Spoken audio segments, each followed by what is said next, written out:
Good evening, or morning, or afternoon, or whenever you happen to be watching this.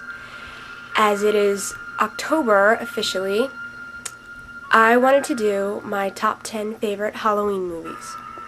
Please note, these are not necessarily my top 10 favorite horror movies. Some of them are not scary at all. They're just movies I like to watch around Halloween. But some of them are scary, at least to me.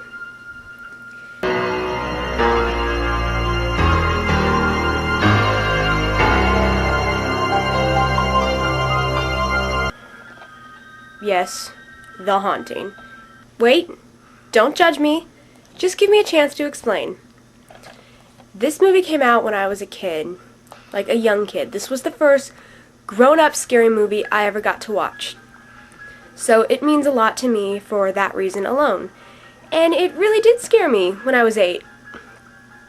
And honestly, the part where she looks in the mirror and it's her, but it's not quite her, looking back at her, still kind of freaks me out. But yes, I can see how this is not a classic. This movie stars Liam Neeson, Catherine Zeta-Jones, Owen Wilson, and Lili Taylor as Eleanor. It is a remake of a movie from the 60s, which was made from the book called The Haunting of Hill House by Shirley Jackson, which I have, but I have not read. Sorry. This takes a lot of liberties. I don't know about the novel, but the original movie was about Eleanor and really what was going on in her mind. This is more of an external ghost story. But one thing that stays consistent is the character of Eleanor is quite annoying.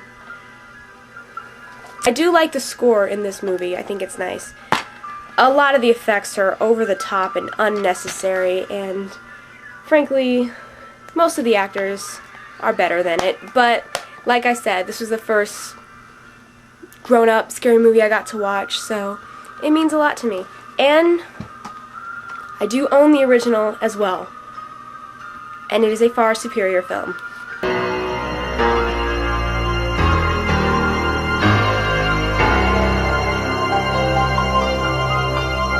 Vacancy. This movie came out, I believe, in 2007, starring Luke Wilson and Kate Beckinsale and Frank Whaley.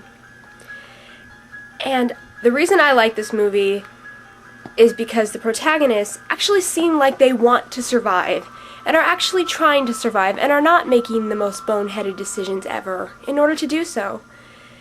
When I can root for the protagonist, it's a lot easier for me to enjoy the movie. Has its jump moments, not a scary movie that really stays with you. What I do love is the whole opening sequence where they're driving in the car. That's like in very much a Hitchcock-like style. And I'm a fan of Hitchcock, so that was cool to see. I kind of would have let the movie go on like that forever, and when they get to the motel, I feel like the style kind of goes away, but it's still there in the opening, and I still enjoy the movie.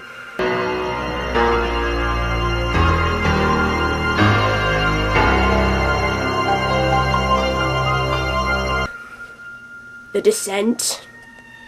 We can add effect here.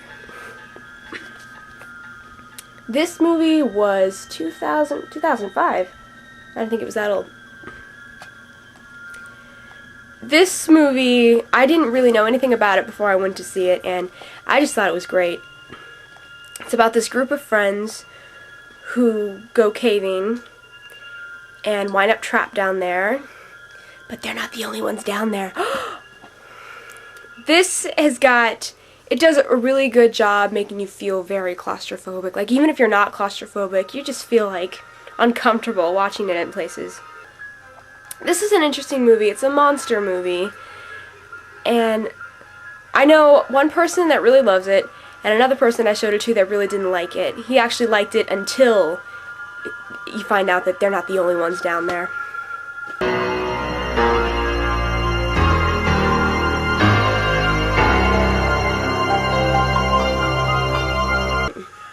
Stir that goes. I first saw this in the middle of the night on TV, and it was the weirdest thing because I actually woke up during the hypnotizing scene.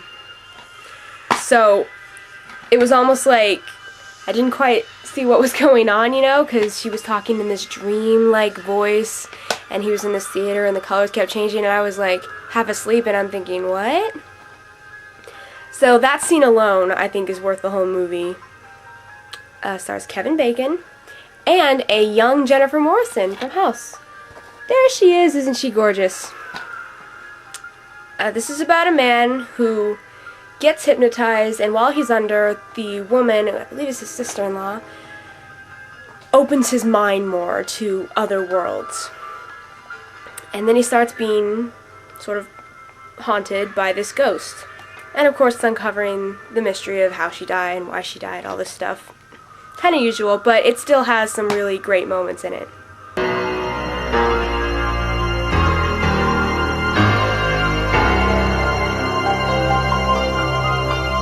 The Others.